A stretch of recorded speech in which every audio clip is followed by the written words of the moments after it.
The text came through while I was still sitting at the table, staring at the last smear of sauce on my plate, like it might explain something. Can't talk now. I'm with him. No name. No explanation. Just that. For a second, I told myself it was nothing. A typo. A message meant for someone else. My phone buzzed again before I could lock the screen, and that's when the sickness hit, hard and fast, like my body knew before my mind was ready to catch up. My chest tightened. My throat closed. I pushed my chair back and stood too quickly, the room tilting as if the floor had decided to move without me. "Hey, my wife, Lena," said, looking up from her glass. "You okay?" I nodded because that's what husbands do when they don't want to ruin dinner. I walked to the bathroom, splashed water on my face, and stared at my reflection. 36 years old, married 9 years.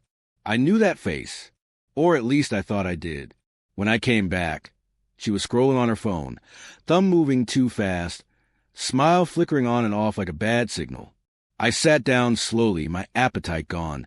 The food suddenly tasted metallic in my mouth. "Who was that?" I asked, trying to sound casual. She didn't look up. Work. Work. That word used to mean stability. Now it felt like a curtain she could pull close whenever she wanted. That night, she fell asleep facing away from me, phone tucked under her pillow like a secret she was afraid might escape. I lay there listening to her breathing. Every inhale a reminder that the woman beside me was still physically here, while drifting somewhere I couldn't follow. The signs had been there longer than I wanted to admit. Missed calls explained away by meetings. New passwords. A sudden interest in clothes she never wore around me. I blamed stress. I blamed myself. I told myself marriages go through phases, that love isn't always loud, but doubt is patient. It waits. A week later, I called her during lunch, straight to voicemail. I texted, "Everything okay?" No reply. At 6 p.m., she came home late, eyes bright in a way that didn't belong to exhaustion. She kissed my cheek too quickly, like she was checking a box. "You eat?" she asked. "Yeah," I said. "With who?" She paused just long enough. "A coworker. We had a deadline." I watched her walk to the shower, watched the steam fill the bathroom, carrying away whatever scent she brought home with her. I stood there holding her phone, which she'd left on the counter for once.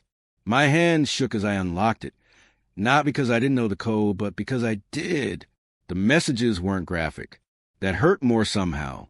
They were gentle, familiar, inside jokes, plans that didn't include me. "I miss you already. Tonight was perfect. Next time, no interruptions." I sat on the edge of the tub and let the sickness come back, stronger. This time I didn't fight it. I let it fold me in half. I didn't confront her right away. I needed to know if she'd tell the truth on her own. Days passed. We laughed at the same shows. We talked about groceries and bills. Each normal moment felt like a lie, carefully wrapped in routine. I started remembering things differently. The way she'd stopped reaching for my hand in the car. The nights she claimed a headache, but stayed up texting. The trips, she said, were team building. One evening, she said, "You've been quiet lately." I wanted to scream. Instead, I said, "I'm tired." So it was our marriage, apparently. The turning point came on a Sunday morning. She was in the shower again, and her phone lit up on the nightstand. His name this time. No hiding. When are you going to tell him? I didn't read further. I didn't need to. When she came out, hair dripping, towel wrapped tight, she froze when she saw me holding the phone. "You went through my things?" she asked, defensive first. "Not sorry." "Who is he?" I asked. Silence stretched between us.